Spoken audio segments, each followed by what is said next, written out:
John, you were going to have a side-by-side in Port St. Lucie at Met Camp. You got Francisco Lindor to sit with us. Yep, he's coming on in, and I'm really looking forward to what he has to say. Terrific individual, fantastic to cover, as you know, one of those star players who will always give time, win or lose, and has a lot to say. So I think we're really looking forward to this one. This is really a special interview coming. Yeah, and there's a lot of interesting stuff at Met Camp. Alonso, a new manager, a new GM, hope for the playoffs. We'll ask him about all that. John and I will talk. We've been at Met and Yankee camp. We'll talk about some early impressions from the camp, some of the bigger stories. We'll play hit and error at the end if you stick with us on the show with Joel Sherman and Jon Heyman.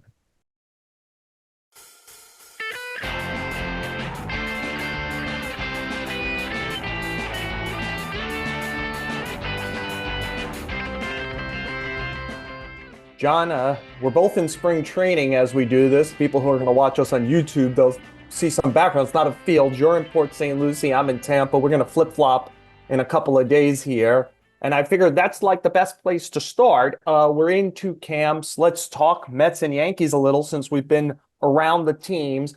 You wrote a column the other day. You got David Stearns talking about that he thinks the New York Mets are a playoff team in 2024. You've sounded incredulous about it on the show previously. What do you think? Well, I mean, anything is possible. Obviously, they obviously have some very good players here. And, if everything goes right, certainly. I mean, I think the best thing that they have going for them is that the National League is not very deep, right? You've got the Dodgers, who are a super team. You've got the Braves, who are close to a super team. You've got the Phillies, who are really good as well. But, there's still three other spots, right? So, obviously David Stearns isn't a BSer. I mean, he's got some mathematical model that shows that they're somehow getting that fifth or sixth spot. He says they're a playoff caliber team. And, that's the way their math adds up. So, I'm not going to doubt it too much. I've been in that room for a week now. They have good players, some good players. They have a decent team, but I wouldn't have suggested they're a playoff caliber team.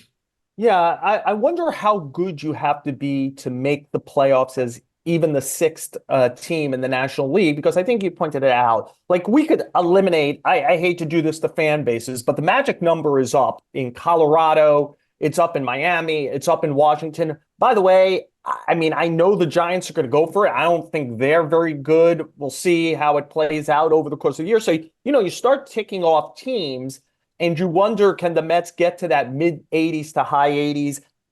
David Stearns, I think probably a lot of his teams in Milwaukee on paper at this time of year didn't look great. Right. That was the NL Central, a little easier to climb to the top.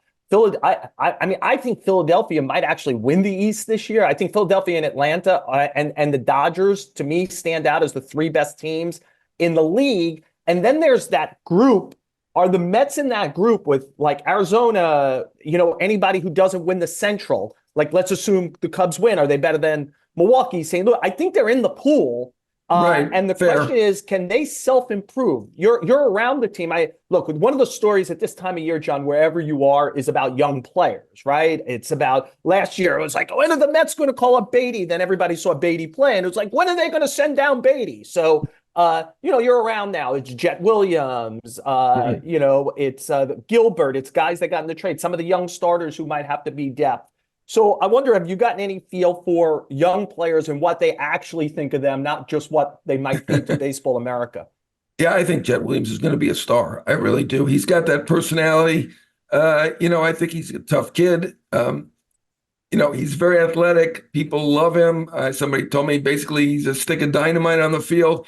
He's explosive. So he's got some power. I think he's hit 13 home runs. I think he had 40 steals, something like that last year. He really took a step forward, and he is their number one prospect now. So I do like him. He hopes to be in the majors some point this year. I'm not sure how much he's going to impact this season, but we see so many guys get called up eventually. You're right. We were all clamoring for Beatty, and then obviously Beatty struggled his first year. I think Beatty is a big key to this team because we could still see him going either way, right? He still could be a star. He's got that big power. I saw him out in the backfield yesterday, and boy, he hits the ball a long way. There are a lot of questions at this point. Is New York the right spot for him? Are Major League fastballs tough for him? Is he quick enough at third base. So, obviously he's got talent. Is he going to be a major league star at third base? That's open for debate. I do think that they do have much better depth this year. Even in the rotation, they've got all these guys who did pretty well last year, who are outside the top five, right? McGill and Lucchesi, Peterson when he gets healthy, Budo. That's four guys. So I think rotation depth is a huge thing. I think they did very well with that in the offseason. They do have a deep team. Right now, as things look, you've got Bader in center, you have Nimmo in left, you have Marte in right. So DJ Stewart, who was outstanding last year, not a starter at this point, that bodes well for the team. They have depth in the rotation. They have depth in the team. So, You certainly sound David like you think they're Stearns going has to make seen the playoffs. Right. He's seen playoff teams. He made it 4 times in a row with a small market team. So, I don't think he's a hype man. He's not here to, juice up the ticket sales. I think he actually believes it. So, I'm not going to doubt him too much. I didn't think so, but, with the team, the league isn't deep and this team is deep. So Yeah, it's definitely possible. deep. And look, I think there's a crossover for the two teams with a player, and it's Francisco Alvarez and Anthony Volpe. Both guys came up last year. The question about them at this time last year was defensive questions. Can Alvarez handle catcher? Can Volpe handle shortstop? Volpe won the Gold Glove, and Alvarez, clearly could catch.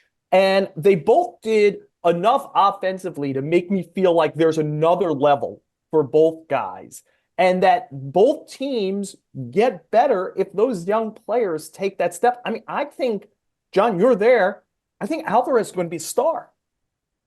Well, he did stuff that only Johnny Bench did in terms of the age and being a rookie catcher to hit the 20 homers and at 50 RBI. So that bodes well for his future. If you do something at age 21, you're generally going to be a really good player at the major league level. Now, he did wear down last year. He had never caught more than 100 games before. And so, he's going to have to probably improve that stamina. And, that's probably true of all young players.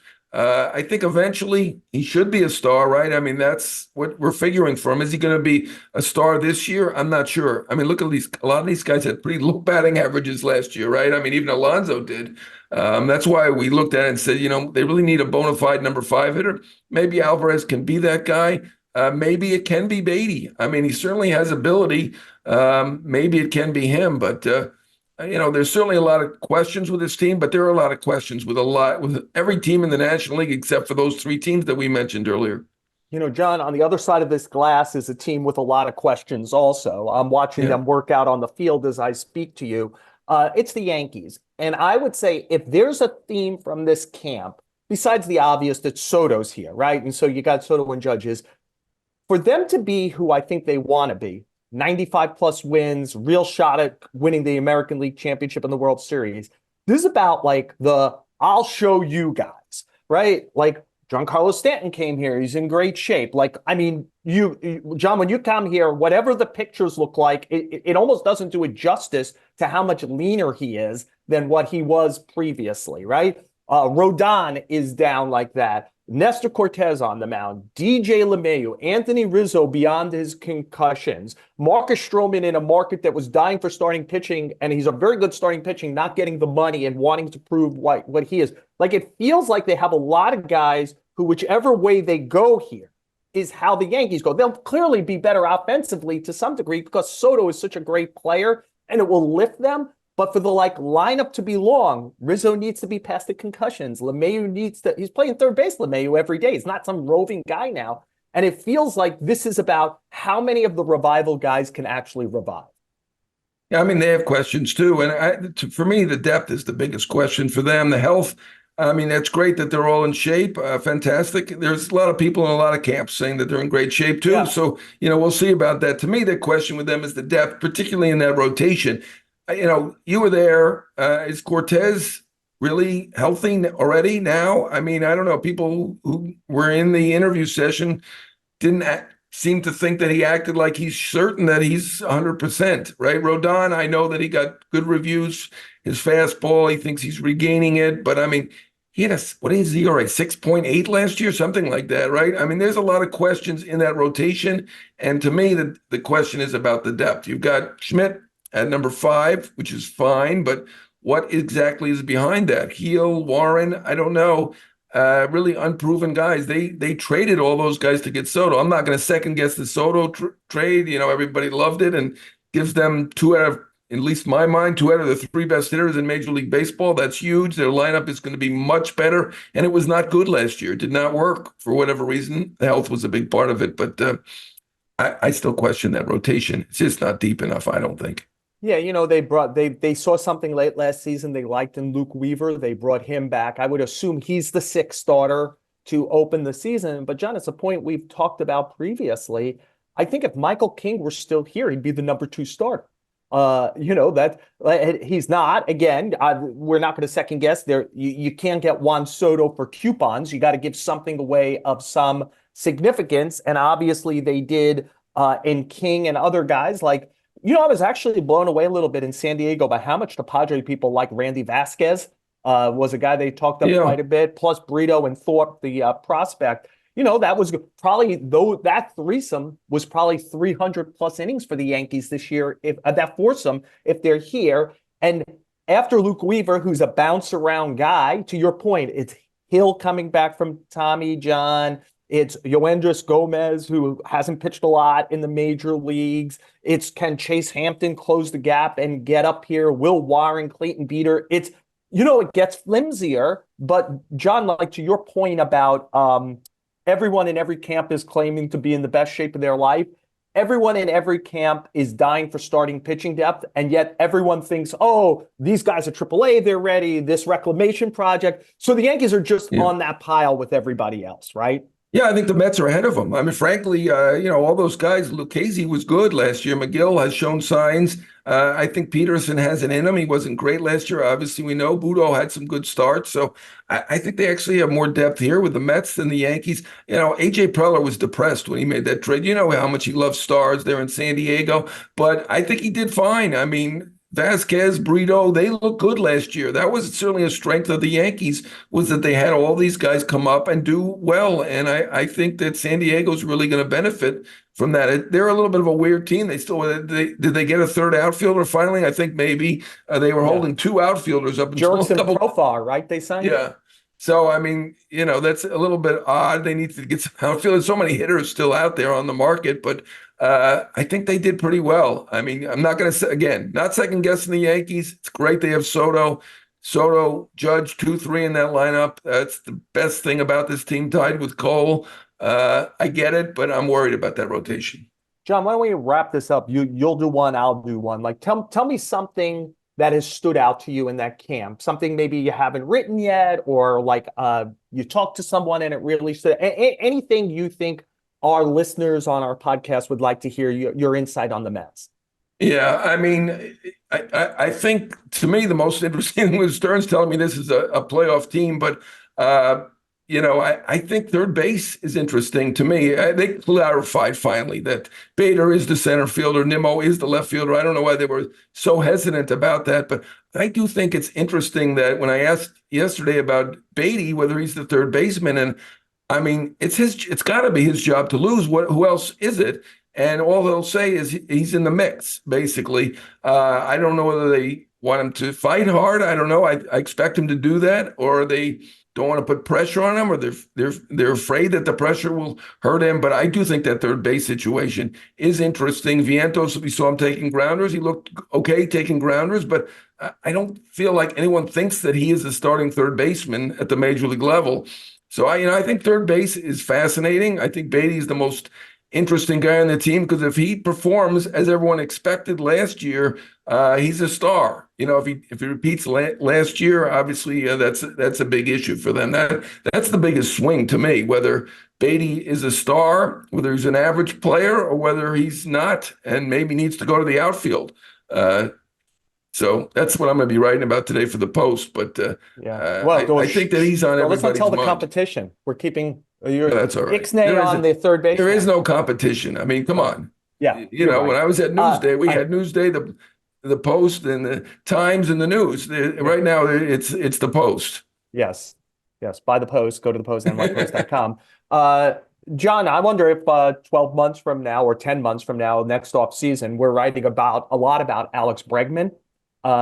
and the New York teams. I know that we're going to be certainly talking about Soto probably bidding war there, but I'm not comfortable with like if I were thinking about LeMahieu is the third baseman, and I'd play the game of who's the backup third baseman? Is that Oswaldo Cabrera? And which leads me to just one quick observation that I'll close with here, John. A year ago, there was supposedly a shortstop competition here between Oswald Peraza and Anthony Volpe. Today, Peraza feels like one of the great afterthoughts. He feels like he's on the Miguel Andujar track, which is, hey, we love him, we love him, we love him. We didn't trade him for this thing. We didn't trade him at the top of his market. Can we rebuild him? Hey, we just designated him for assignment. Peraza is a guy they talk great about, but like the reality is there was a moment last year for a long time where Donaldson and Rizzo were both out, and they could have put LeMahieu at first and Peraza at third if they really thought great of Peraza, and they didn't do that. So to me, I'm just wondering, what it all means. Yeah, I mean, that's an excellent question. They have a lot of questions there still. They've held tight to Peraza. They obviously have feelings about how good he may become. I think there's questions about all these prospects. Volpe, I have a great feeling for. I mean, he won a Gold Glove in his first year, so he's set. But for me, all the other kids are questions now. I think we expect a lot from Dominguez and some others, but and Spencer Jones, who they won't trade. But to me, all the other guys are question marks at this point. All right. Well, we'll be talking more Mets with their star shortstop, Francisco Lindor, who joins us next. If you stick with us on the show with Joel Sherman and Jon Heyman.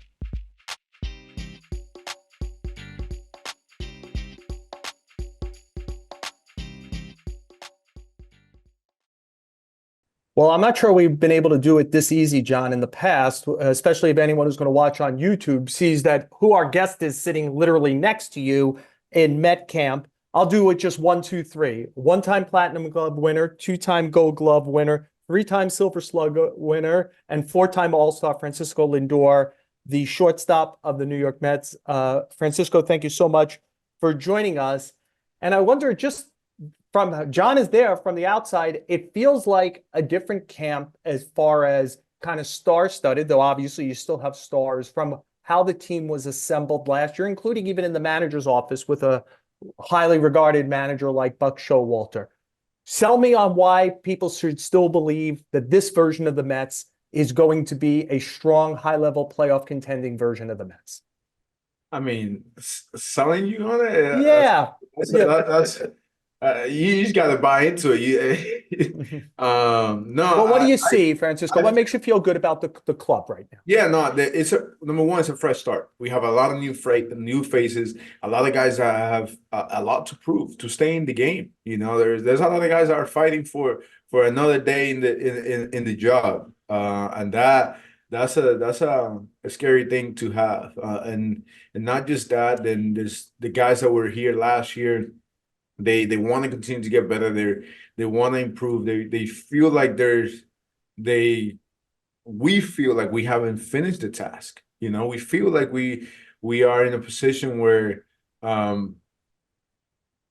we need to go get it. Nothing's going to be handed to us, and not just us, any team. I don't care who's on the other side. Everybody has to go out there and compete day in and day out, and it's a fresh start. So it don't matter what we did last year or what the expectations are supposed to be. You have the opportunity to create something good on day one, and I know right now it feels like a good camp. Well, I was just out watching the live BP. You were one of the ones taking some BP with Alonso. You're laughing about it, but hey, you look good to me. I don't know, one of the first pitches that you saw from Minaya, you lined down the right field line and the bat broke in half. I don't see that very often right away. I haven't seen that in a while. No, I haven't seen that. Your bat's done.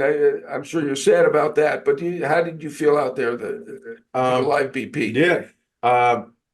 Minaya, he looked good, and I felt like I was a little jumpy at first, and then little by little I started to settle into my stride, and I was able to put the ball in play, which is a successful day.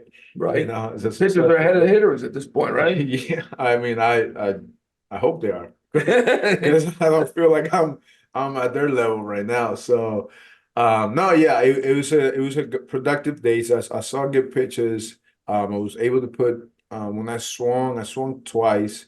I had a swing and miss, and then the other one was the broken bat, which is good, at this point. That's kind of what I want. I was trying to hit the ball the other way. It's good. I It feel was a good. triple right down that right field line. Yeah. I From like spring it. training, base hits and doubles. Exactly. Francisco, when you were in Cleveland, you played for a guy who's going to be a Hall of Fame manager in Tito Francona. Buck Showalter is a guy who's probably like a borderline guy. He's one of the winningest managers of all time. And you two always seem to have good simpatico, serious, smart player with serious, smart manager. Give us your early read on your new guy who hasn't managed in the major leagues yet, Carlos Mendoza. I think he's doing a really, really good job of creating relationships, getting to know his players, getting to know the coaches. I'm sure he already got to know them, but just continue to evolve those relationships, and including you guys, including the media as well. I mean, I feel like he's learning as he goes. I know he had a lot of experience on the other side of town, but I feel like he's one of those guys that he's trying to get people, trying to get to know them, and he seems like he has a good handle of the daily basis. The daily basis, it's been a good flow. He understands how things need to move, and he also asking questions. He's got Givey. He has Barnes that was in the camp last year, the past 2 years. So he's got feedback from him. He's got Sheriffs in the coaching staff. Sarby, he's been a part of the Cleveland organization for a very long time. So he brought a good group that's helping him get the daily basis going. How about the other Francisco Alvarez? We had a report suggesting that he had an extension or close to an extension. I guess that He was does? not correct. Yeah.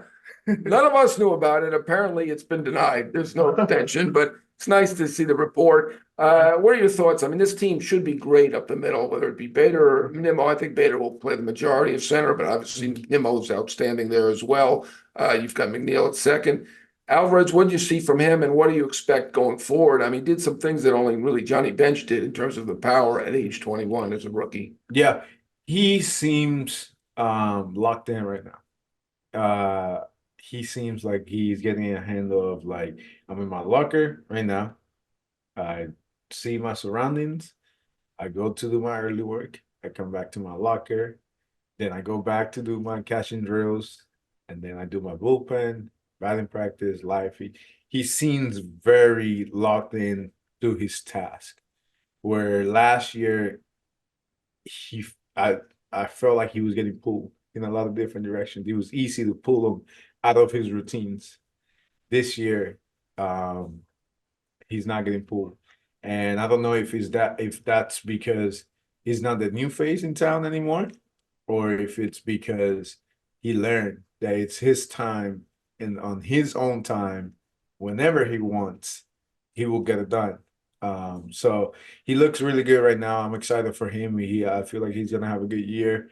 Um, he's never caught that many games in a year, so I'm excited for him that he's gonna have an opportunity to do the same thing, but understanding that, hey, September is tough if you're not rested. So I feel like the ceiling, it's extremely high. He's nowhere near it. Francisco, besides Alvarez, another long-term contract that didn't get done was with Pete Alonso. Do you love that segue? I'm a real pro, how I smoothly transitioned there. I'm wondering, you were able to work out something going into your walk year. I'm wondering if you could put us in the position of the star player who doesn't have something worked out. Is that a big burden for a player? Does it begin to ebb to a team at all? Because clearly the fan base has spoken. They wish this would get done. It doesn't look like it's going to. What do you think is the impact for player and team? From a player standpoint, you got to understand who you are. I think that's the most important thing. Understanding who you are and how you perform, thinking about numbers. Um, if you don't perform thinking about numbers, then you should try to get it done in the off season, at the beginning of spring training, and then don't worry about it in season. But if you can talk about numbers and you can talk about the future while you're in the thick of it, then sure, go ahead and play through it and talk about money in the middle of the year, and that shouldn't be a problem. However, I think Pete is in a unique situation, and because first of all, not everybody gets to go through this process, especially on a high level that Pete is going to go through. And then second of all, in a way, he's gonna control his own destiny, and that's beautiful, you know. Because at the end of the day, if he doesn't sign now, he's gonna get an opportunity in free agency again with the Mets. Nemo did it, you know. And there's other players that have done it as well. So he kind of controls his own destiny. So he's in a really cool position. I just wish nothing but the best, and for him to have an outstanding year for us. And have him maximize what he can maximize. You know, he's an amazing person, an amazing teammate. Yeah, Nimmo and Diaz actually did do that, do it Right. that way. Right. Let's talk about numbers. You mentioned numbers. You did 30-30 last year. That's pretty good. That's pretty good. But there was the guy who did 40-70. So, I mean, 30-30 has been done before. How about you? 40-70? What do you think? I don't think I'll get to 70. Okay, well, you're honest. 40, there's a good chance, but 70, I don't think I quite get there. I mean, they're gonna have to make the bases a lot bigger for me to stick with 70 All right. bags. Yeah, man, it was impressive what he did. There's a reason why this has never been done. You know, it's extremely impressive, and kudos to him. You know, he went out there and took advantage of his speed and took advantage of the picking to first once and twice, and that's it. He definitely maximized the most out of 23. So 70 is, I don't think it's in the bag for me. It's not a goal of mine. 40, 50, 50, we start getting into the room where hamstrings start to hurt, quad starts to hurt, calves they start to hurt, you know, because think about it, 50 bags, you dive in at least 40 times, you know, so that all of a sudden you dive and you get back up, you're like, damn, all right, let's go again, you know. So no, it's something that it's tough on the body. But I'm just gonna go out there and compete, you know. 70, I don't think it's in my range. Well, his brother happens to be lockering right next to you. So, I mean, maybe you could pick his brain about maybe the brother has some hints to how He's this a can be good done. kid. He's a good kid. Luis Angel. Yeah. Hey, Luis, him, Jet, Gilbert, they're good kids, you know. Yeah, They're all little guys. Yeah, so am I. One thing, I want to follow up, since you talked about all those little guys, and he's always smiling. This is not a put on. He is a happy guy. I saw him in the clubhouse the other day. He's started the basketball going, right? Now you lost to the interpreter. I've lost You lost to the clubby, yeah. the clubby. You lost to these guys who are all Yeah. tiny little, and you still smile through it. Now you're a professional athlete. Shouldn't you be beating these guys? Eventually, spring training is a long. Okay, it's long. We have 5 weeks. All right. Eventually, you know, they're taking advantage of me. Every day I'll play and I'll get better. By the end of spring training, I'll hustle everybody. I would hope so. You're the athlete. Lobbyist not. Man, I suck at basketball. Well, it's all right. John, that's my corner to be asking basketball questions and making basketball analogies. You know, because we mentioned 30-30. I mean, it's still not a ton of people who've done it, especially shortstops. I mentioned the litany of Gold Gloves, Platinum Gloves, All-Stars, Silver Slugger. You know, through age 30, you have one of the most impressive shortstop resumes in history. Even though I'm sure you think this is about halfway, do you think about the Hall of Fame at all for yourself? I'll be lying if I didn't. Do I think about it on a daily basis? No. But when a kid start playing the game, he dreams of World Series, making the last out, or hitting a walk-off. Thinks about being one of the best in the games.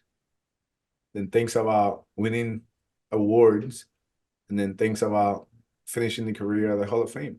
If you understand it, you know, if you know what it is, you definitely think about that. And I have two mentors in my career that have helped me a lot. Barry Larkin, Hall of Famer, and the next Hall of Famer is Beltran. You know, those guys, I see them, I'm like, man, I want to get to where they are.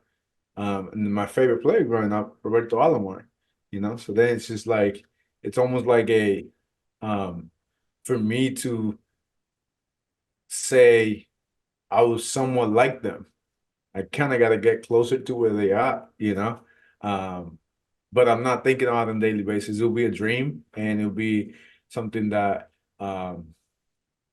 if it ever happened, I still got a long way for that. My numbers are nowhere near. Um, but if it ever happened, I think it'd be more of a gift for my parents than anything. That to me, it's less like, well, you guys did it. I obviously would love that, but we'll see. I still got to worry about today. And we agree with you, but we both vote for Beltran for the Hall of Fame, and I do expect that he will get in. One thing that I do think should be attainable for you is the Clemente Award, and I know that you have Puerto Rican heritage, and boy, you are a charitable guy. I think you've given $1 million to your old high school, your old grade school as well, Montverde, and I think there's the Lindor Hall there. We knew you were generous when you gave the car to Jeff McNeil for winning the batting title. I don't know if you're really going to go through with that. If I ever do win a Pulitzer for my game stories, I am going to be expecting something. But how much? I'll get you the car. I thought I was going to give McNeil a Hot Wheel for a second. I'll take it. I'll take it. That's all. I'll take it. I don't think there is a Pulitzer for game story writing, but I mean, this is something that you're really involved with, right? The charities. Yeah. So, I mean, how important is that? I take a lot of pride in it. It's something that my parents have always talked about. It's not a blessing to actually start sharing things. That's when it's like, yeah, it's a blessing. I can help others as well. And I'm, as someone that didn't go to college, and the education I got was from Montberry Academy, and through my agent putting me in different places and me meeting different people, and being in different meetings. I take a lot of pride in education. I think the world could be conquered through education, and I feel like a lot of young athletes or kids, don't really emphasize on it. And the ones that emphasize on it, they're so caught up into, I gotta get into college. I gotta get into college, that when they get to college, it's almost like a letdown. So you gotta have a balance. You gotta have a balance of a healthy balance of education and a regular life. With sports or music or theater or different stuff. That's why I've always tried to go back and talk to kids and giving the scholarship to anybody that's just a student. You got to be someone that's willing to continue to learn, but also understands that you got to have a healthy balance of good grades and help the community, or play sport, or be in fine arts, or just anything. Francisco, you mentioned the lack of college, and I'm not just blowing smoke here. I mean, you are a stand-up guy, you're a worldly guy, and clearly you have emerged as close to a captain without having the title and a C on your jersey as the Mets have right now. How important is that to you, that you're looked at that way? You seem to be a guy who likes the mentoring of young players, of being the guy who says something in good times and bad times for the organization. What does it mean for you? I mean, that's kind of what I signed up for. I signed up for everything the job title had, winning especially. And I do take a lot of pride in mentoring and helping the younger players and the players that have more time than me. That are just looking for an advice, or looking for a hint in hitting or in fielding. Because at the end of the day, I didn't get here by myself. There's a guy that just retired, Michael Brantley. It's that guy. I walk in the clubhouse and just little by little gravitate to see what he's saying, to learn from all the stuff. Mike Aviles, Mike Napoli, there it seems like a lot of Mikes. It might be, yeah. No, I appreciate that people help me in my career. I want to pass that forward. And to your point of being a captain and being a leader, I want to be a leader. I want to be someone that's it's holding people accountable, but also people are holding me accountable as well.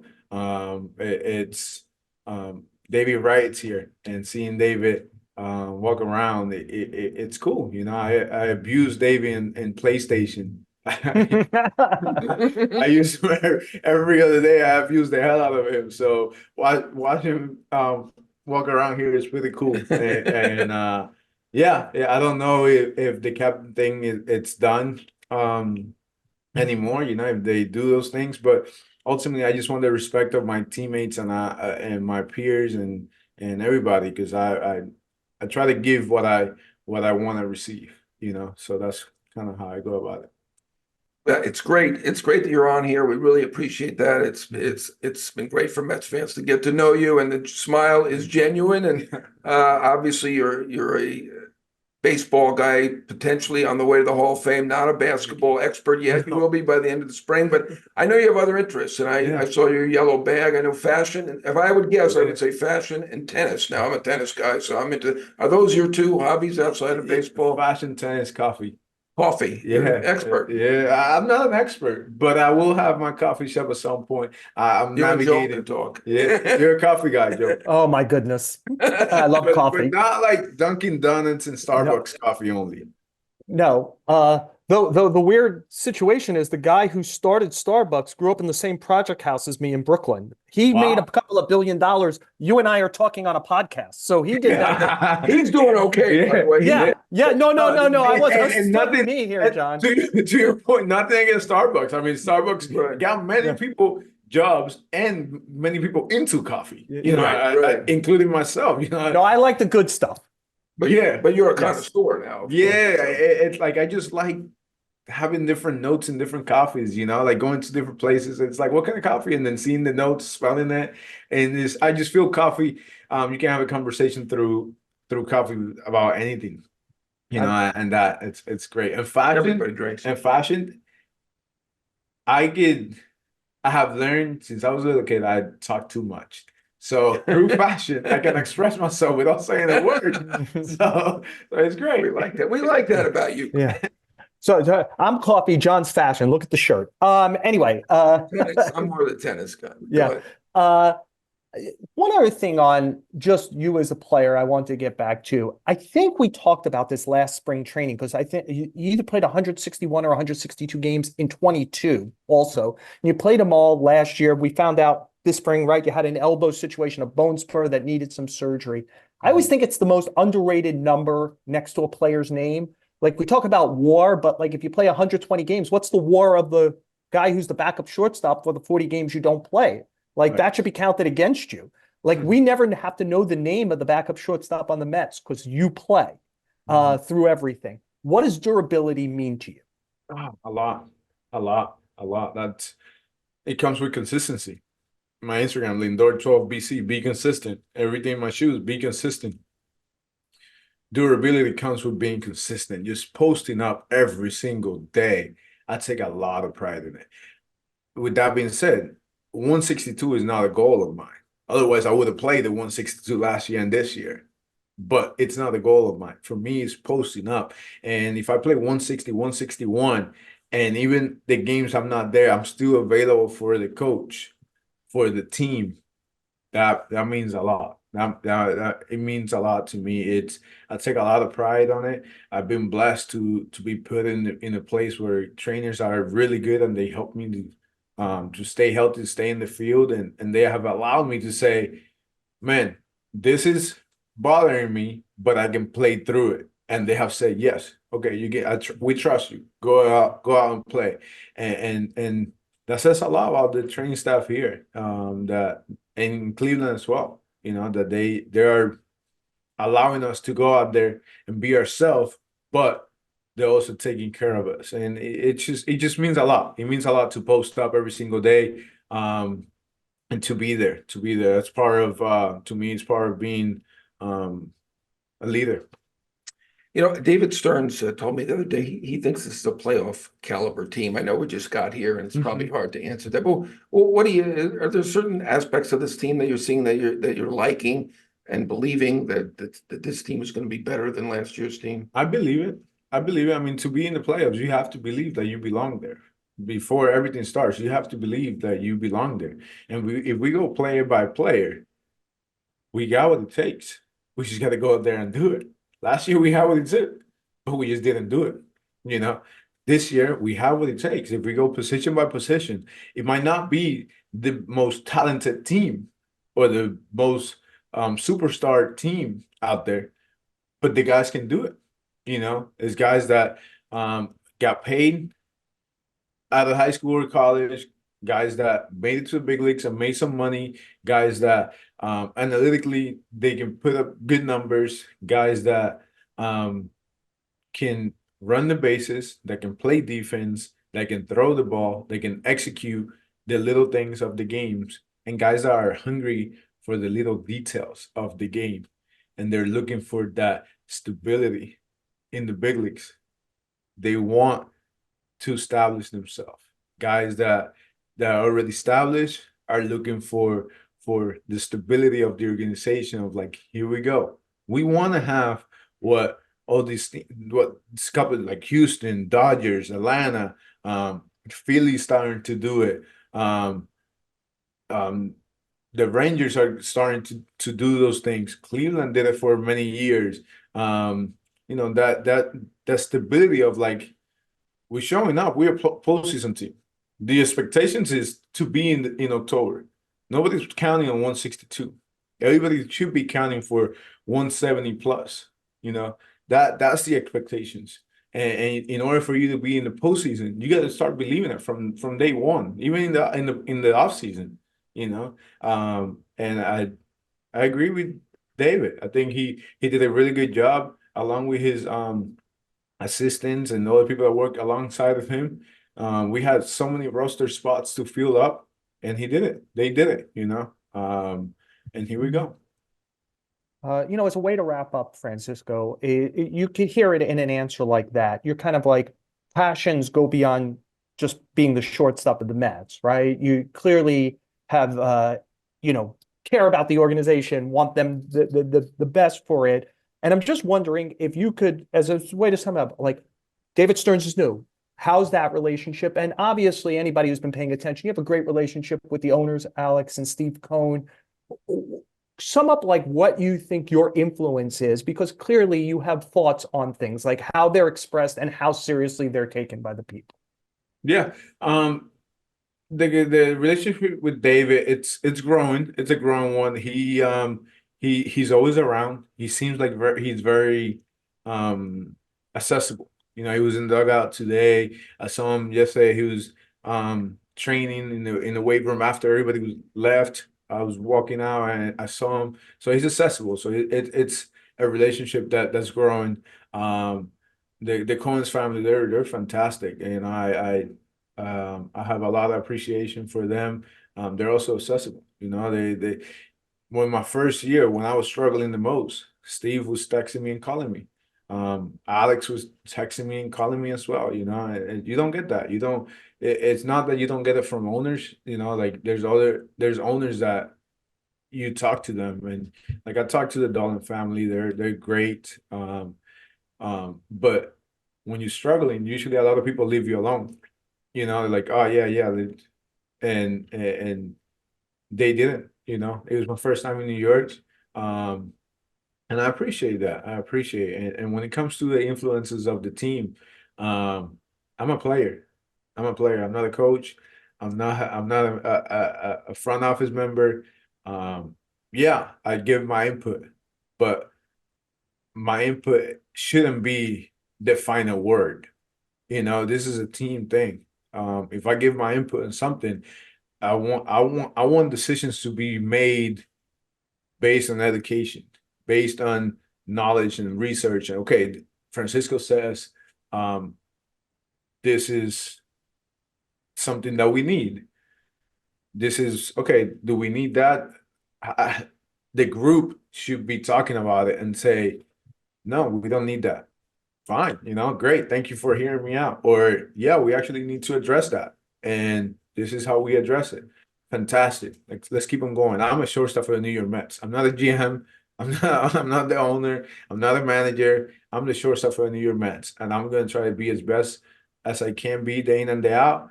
And let David be the best president, head of ops, baseball ops that he can. Let Steve be the best owner. Let Carlos be the best manager. I'll worry about shortstop. I got that covered. Yeah. Well, if you want to be a reporter, you want to break some news here. Like David, how much was David Stearns bench pressing, for example, in that weight room? Yeah. No, I'll stay away from that one. No, stay away. Okay. Well, Francisco, we know it's a busy time of year as camp starts. We appreciate you finding time to join us on the show. John's there with you. I look forward to seeing you in person next week when I get to St. Lucie.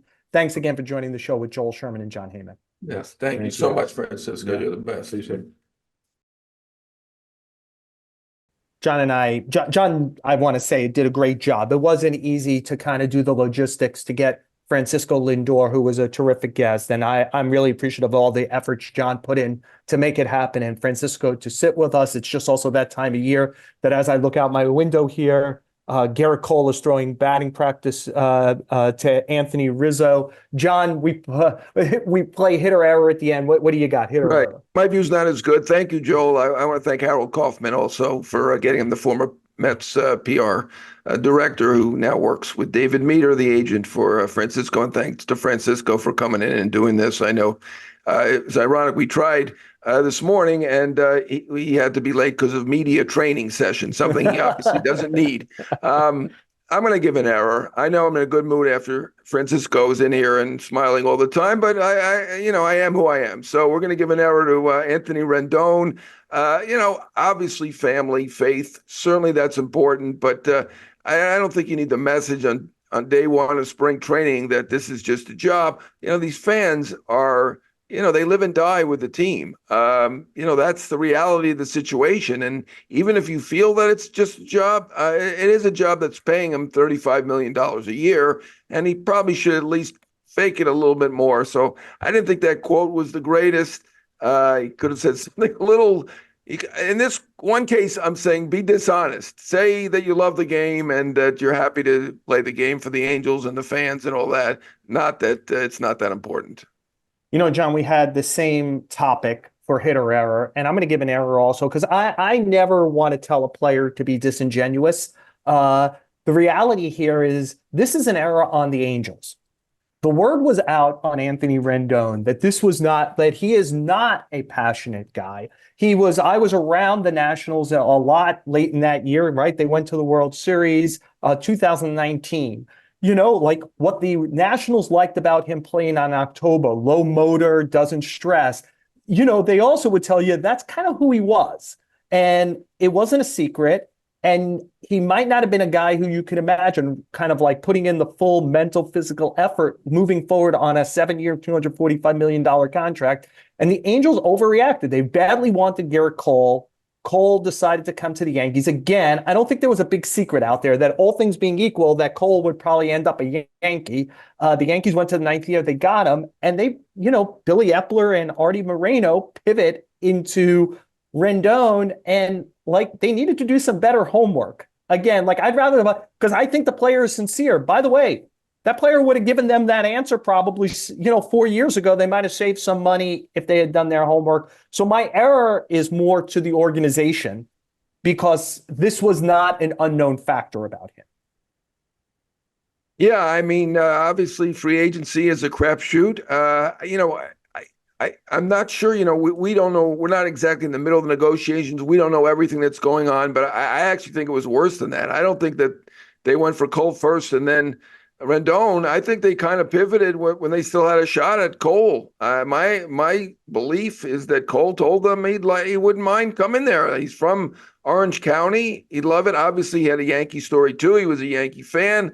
And maybe maybe he would have ended up with the Yankees anyway, even if the Angels had really gone for it with Cole. But I think they kind of pivoted while Cole was still a possibility and decided they wanted the position player. And that's been their thing. They've gone for all these position players through free agency. And basically, other than keep re-signing Trout, which the last one maybe you could question because right now he's been hurt a lot, but obviously keeping Trout for a long time has been good. But the free agents that they've gotten have been mistakes. It's a crapshoot. The Phillies are batting almost 1,000. The Angels are batting, I wouldn't say zero, but they're batting pretty low in free agency. Yeah, well, they're tied with the Tigers for the longest not to make the postseason currently since 2014. It's reflected in their decision making.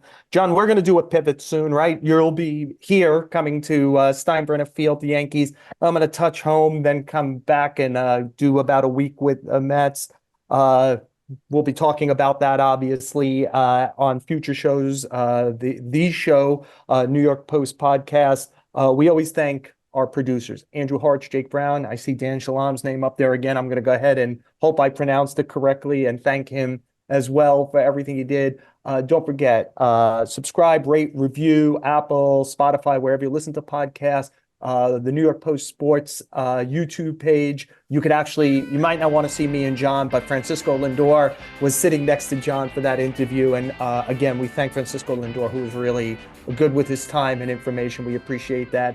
And John, we got a bunch of shows to still be doing from spring training, regular season ahead of us. We hope you stick with us on the show with Joel, Sherman, and Jon Heyman.